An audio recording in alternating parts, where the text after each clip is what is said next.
Bonjour, bonjour. Alors, nouvelle vidéo, nouveau logiciel. Je suis en train de faire des essais puisque assez limité avec la simple webcam de la tablette. Donc j'essaye ce nouveau logiciel. On verra bien si je m'en sors un petit peu mieux que la fois précédente.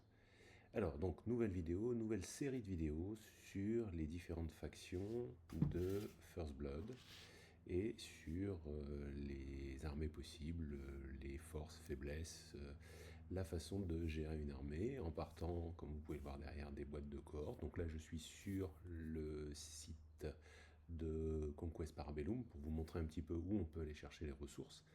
Et à partir de là, on va détailler un petit peu ce qu'il est possible de faire avec la liste, la faction Dwegom pour aujourd'hui. Voilà. Alors, je vais juste vérifier ici.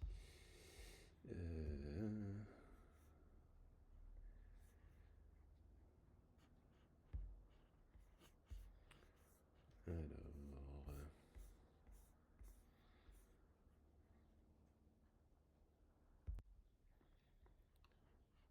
donc, petite coupure, simplement, j'essayais de vérifier si je pouvais faire des modifications sur l'organisation. A priori, non, ou en tout cas, je ne sais pas comment faire. Peu importe, ça suffira pour aujourd'hui. Alors, si je suis sur la page ici de Conquest Parabellum, c'est pour vous montrer où aller rechercher les ressources. Donc, la première chose, ici, vous pouvez aller dans Règles, ici Rules and Fac. En cliquant dessus, vous allez arriver sur l'ensemble des documents qui sont téléchargeables. Alors ici, nous, on est à First Blood. Vous avez toutes les listes d'armées ici. Vous avez les versions pour imprimer avec sur fond blanc pour éviter de brûler toutes vos cartouches rapidement. Les scénarios. Alors, c'est là que vous allez trouver le pack avec l'ensemble des scénarios 16 disponibles pour First Blood, et franchement je vous conseille de les utiliser et surtout de tirer au sort. Ça évite de faire une liste trop orientée sur un scénario et d'équilibrer un petit peu vos listes. Et un autre ici scénario ici rapide, bon, un petit peu moins intéressant que le pack de scénario. Alors, donc, je vous disais, aujourd'hui on va s'intéresser au Dwegom. Donc vous pouvez aussi bien le télécharger en version complète ou alors en version impression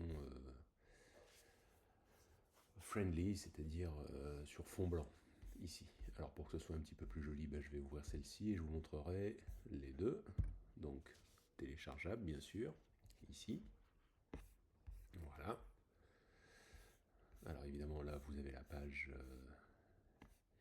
avec les différentes illustrations, vous retrouvez l'ensemble, et si vous voulez voir la même chose ici en version print friendly, vous partez directement, vous voyez, vous arrivez directement ici sur exactement la même chose. Alors c'est un petit peu moins joli, mais ça suffit largement. Alors deuxième point ici, si vous voulez aussi voir un petit peu plus pour créer votre armée, eh bien vous devez aller ici dans évidemment ça apparaît juste ici en dessous.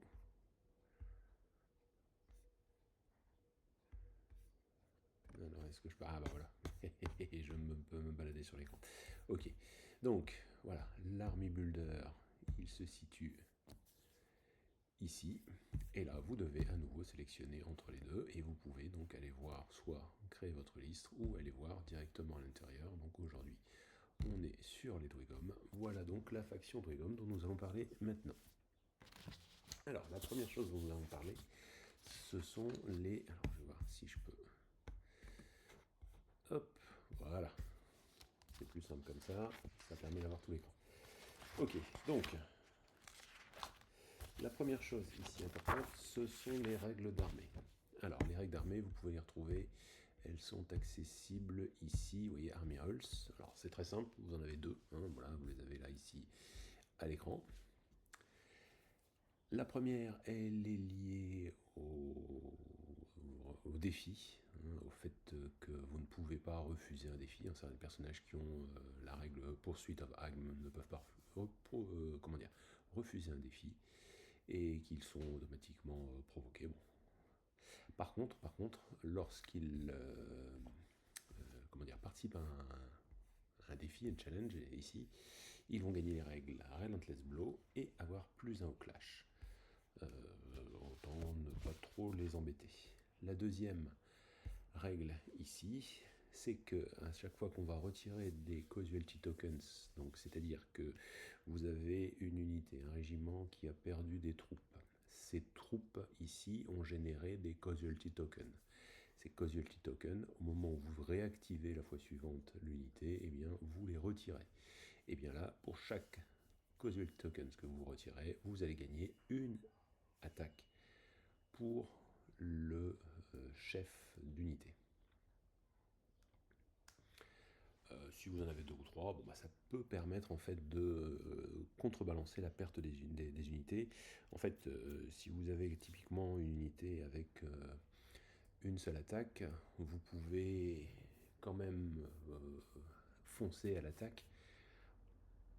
Par exemple, en faisant un mouvement et après une charge, vous ne pourrez pas taper, l'adversaire vous tapera peut-être, mais s'il occasionne des pertes, ces pertes qui en fait vont être compensées par leur token et vous pourrez taper à pleine puissance comme si vous aviez toute votre unité.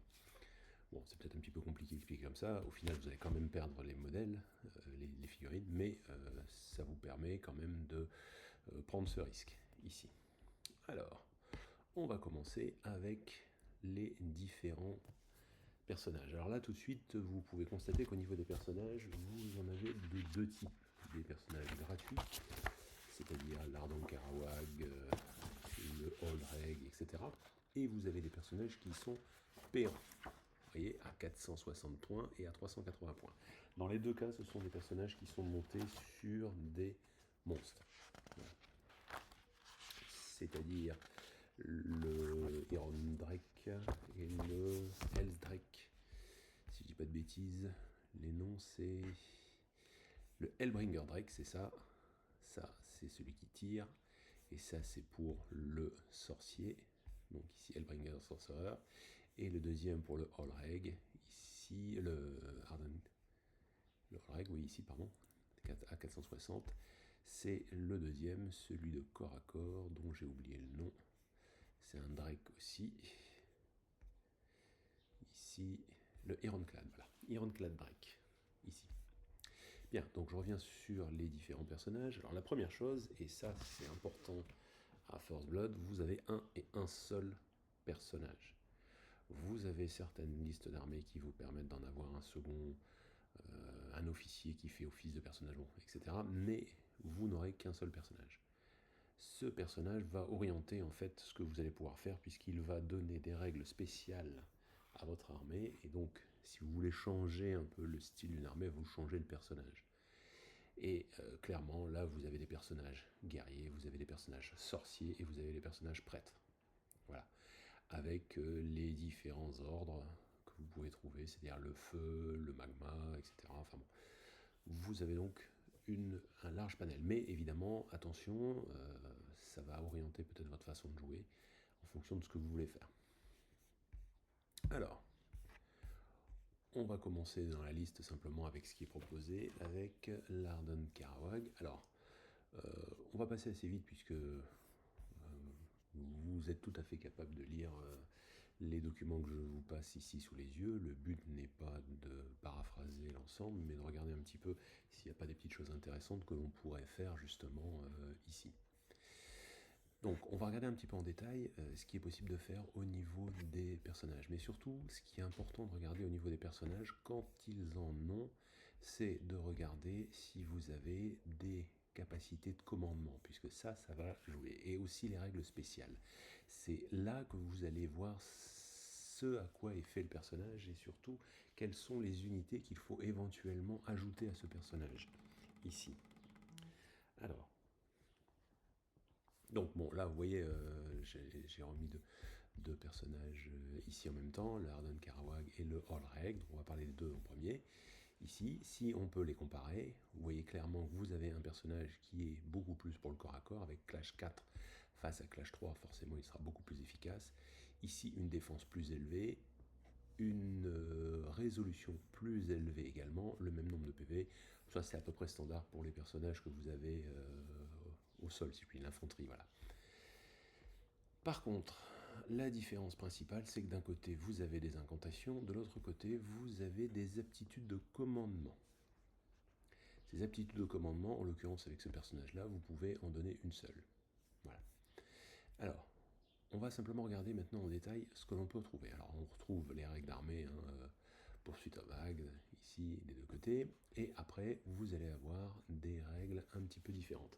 Alors, je ne vais pas m'attarder sur les règles spécifiques ici à la figurine. Le fluet qui permet de relancer les attaques, par exemple ici. Devot qui vous permet de passer un sort ou une incantation, de transformer un échec en une réussite, bon, etc. En fait, moi, ce qui m'intéresse un petit peu plus, c'est les règles ici que vous avez, qui sont spécifiques au personnage et en fait qui vont orienter l'armée. Et c'est ce que vous devez regarder si vous voulez jouer un certain style. Donc, on commence ici avec ces trois règles que vous avez là.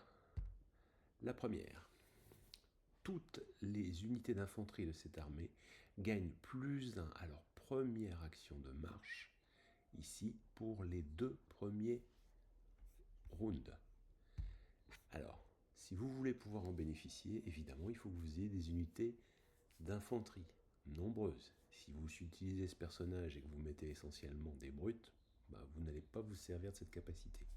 Alors techniquement, ça va vous permettre de gagner quoi? Eh bien, ça va vous permettre de gagner, donc ici, c'est +1 à la capacité de marche. En général, c'est 5 en ce qui concerne la majorité des unités d'infanterie. Donc vous pouvez bouger de 7 ennemis, un mouvement plus un demi-mouvement. Donc 7 ennemis va devenir 6 et 3, 9. 7 ennemis, 7 ennemis, 15. 9 et 9, 18. Vous allez gagner 3 pas par rapport aux troupes normales. 3 pas, ça peut vous permettre de vous mettre en position sur un objectif. Voilà. Voilà clairement ce que ça peut apporter. Voilà l'intérêt de cette capacité. Ensuite, Flaming Oratory. Les régiments de Pikes and Shield ici, d'initiés, vont avoir également, qui sont à portée de commandement, vont être tenaces.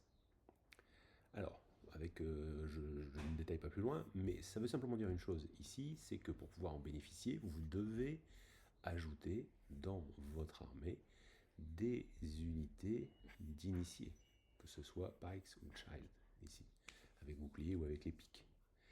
Sinon, vous n'utilisez pas cette capacité. Encore une fois, si vous choisissez un personnage, c'est pour ses capacités spéciales. Et la dernière, ici,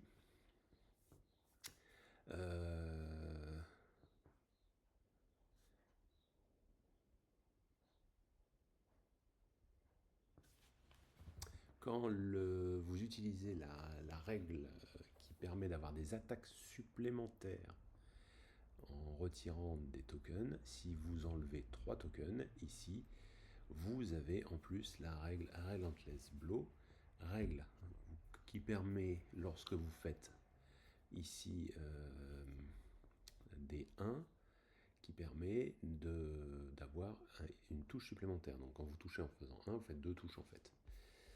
Bon, alors, est-ce que celle-là est intéressante? Le problème, c'est qu'il faut avoir 3 morts d'un coup pour que ce soit possible.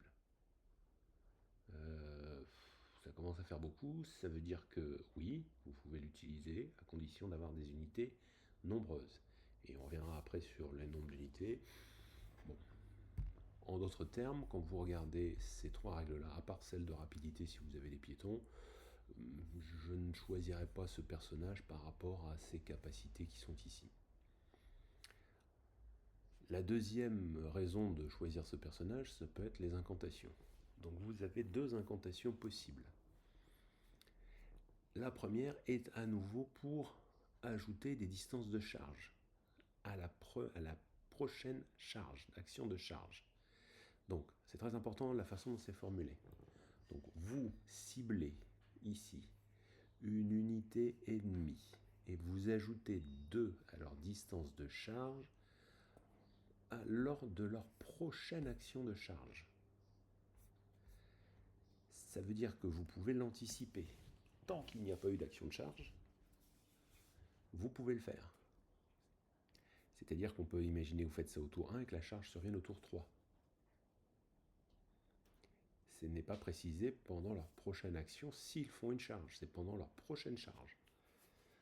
Donc ça peut être effectivement intéressant. Et là, ça se cumule relativement bien avec la capacité ici qui permet d'augmenter au niveau de la marche. Vous êtes donc potentiellement au tour 2, vous pouvez vous retrouver à percuter une unité en charge et ça peut surprendre pour des Dwegom, j'allais dire nains, ici, qui sont réputés pour être assez lents. Le second sort ici. Vous pouvez donner la règle Blessed. Je rappelle, ça permet, lorsque vous choisissez de l'utiliser, avant les lancers de dés, de relancer une fois par tour, soit toutes les attaques, soit toutes les défenses. Voilà. Alors,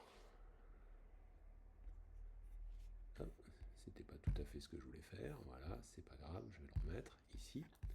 Donc, en fait, j'essaie de pianoter avec plusieurs fonctions, celle de l'ordinateur et celle du logiciel. Enfin, du logiciel de la page, pardon.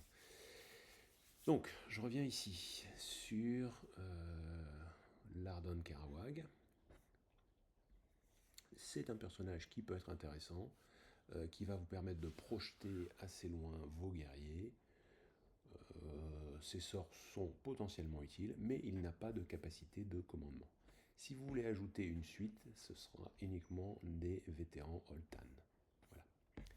Donc le deuxième personnage que j'avais commencé à détailler aussi, le Olreg. Le Olreg, même chose ici. Lui et Fienhunter, bon, je reviens quand même sur ce point-là, ça veut dire qu'il s'attaque à la cavalerie, aux monstres et aux brutes, avec une possibilité de lancer ses attaques. Il vous permet d'ajouter ici un Nemser Apprentice comme officier pour 20 points. Il compte pour 3 sur un objectif, bon ça ce sont ses règles spéciales, mais ici en fait, la dernière, quand il est sur un objectif et que vous avez des Holtan ou des Dragon Slayer qui sont également sur cet objectif, eh bien tous vont compter un petit peu plus. Donc s'il est sur un objectif, lui va compter pour 3. Si en plus il y a des Holtan avec lui, chaque Holtan va compter pour 2. Donc s'il en met dans sa suite, eh bien vous comprenez que très facilement, vous pouvez en mettre 3 dans la suite. Donc ça fait 6, 6 et 3, 9. 4 figurines qui comptent pour 9 sur un objectif. Ça peut vous permettre de reprendre un objectif assez facilement. Voilà. Les capacités de commandement. Alors, à noter que le Olreg est celui que vous trouvez dans la boîte qui vient de sortir de cohorte, ici, comme personnage. Alors, Pillar of Stone, ici. Ça permet de donner Hardened 1 à une unité qui a déjà un bouclier. Alors, ça paraît bien, sauf que ça va vous obliger à prendre certaines unités qui ont des boucliers, mais vous ne pourrez pas prendre les Holtan. Pourquoi? Parce que les Holtan ont déjà Hardened 1. Donc c'est pas Hardened plus 1, c'est Hardened 1. Donc vous pouvez prendre les Old Warrior, vous pouvez prendre les Fire Forge, ici, qui ont également des boucliers. Les Warden n'en ont pas. Les Initiate, ici, avec des boucliers, forcément ont des boucliers, mais ont Hardened 1, donc ça ne marche pas non plus. Donc cette capacité ici de commandement, alors je vais vous remettre le personnage, voilà, cette capacité de commandement, bon, elle n'est pas des plus utiles. C'est vraiment, soit vous l'utilisez pas, soit vous l'utilisez parce que vous avez les bons régiments. On ne va pas choisir ce personnage pour ça. Et enfin, le deuxième ici, eh bien ça, c'est en relation avec Fienhunter. Sauf que si vous êtes face, alors si vous êtes face à des Yuroni par exemple, là c'est bingo, Joker. Vous avez toute l'armée qui est constituée de brutes, donc vous pouvez cibler n'importe quelle figurine dans l'armée et baisser en fait sa résolution sur tous les tests de morale. Bon, le problème c'est que si vous êtes face à une unité qui n'en contient pas, qui m'est arrivé la dernière fois, ça ne sert strictement à rien. Voilà. Donc encore une fois, des capacités qui peuvent être très circonstancielles. Alors, je continue avec le sorcier, Tempered Sorcerer, ici. Alors, lui a quelques règles spéciales assez sympathiques. Vous remarquerez qu'il n'a pas non plus d'aptitude de commandement. En fait, il y en a relativement peu ici, parmi les personnages. Alors, je vais détailler un petit peu parce qu'ici, il y a beaucoup de choses intéressantes. Je ne reviens pas sur Pursuit of Venom ou le fait qu'il soit sorcier 5, mais on va commencer par les gardiens infernaux, Infernal Guardians. Alors, si vous avez un sorcier, vous pouvez transformer vos infernaux automata en unités qui peuvent prendre des objectifs, et qui peuvent prendre des objectifs comme s'ils étaient 3.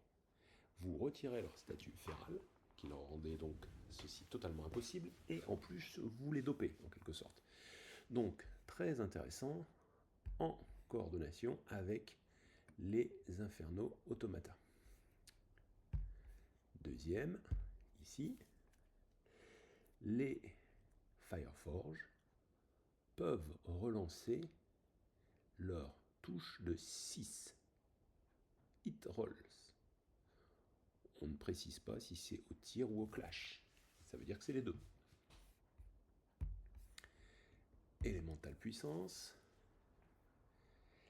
Il peut réaliser 2 sorts par activation. Et au total, 3 actions. Par rapport à Fire and Ruin, je précise que sa suite est constituée de, éventuellement d'Oltan, mais également de Fireforge. Ça devient très intéressant de le mettre avec des Fireforge, lui. Alors, il tire également, donc en coordination avec les Fireforge, ça peut être intéressant. Passons au sortilège. Premier sort. Simple, efficace, brutal. Portée 12, attunement 4, c'est-à-dire que vous en réussissez 2 sur 3, en fait. Et tout simplement, une touche par succès.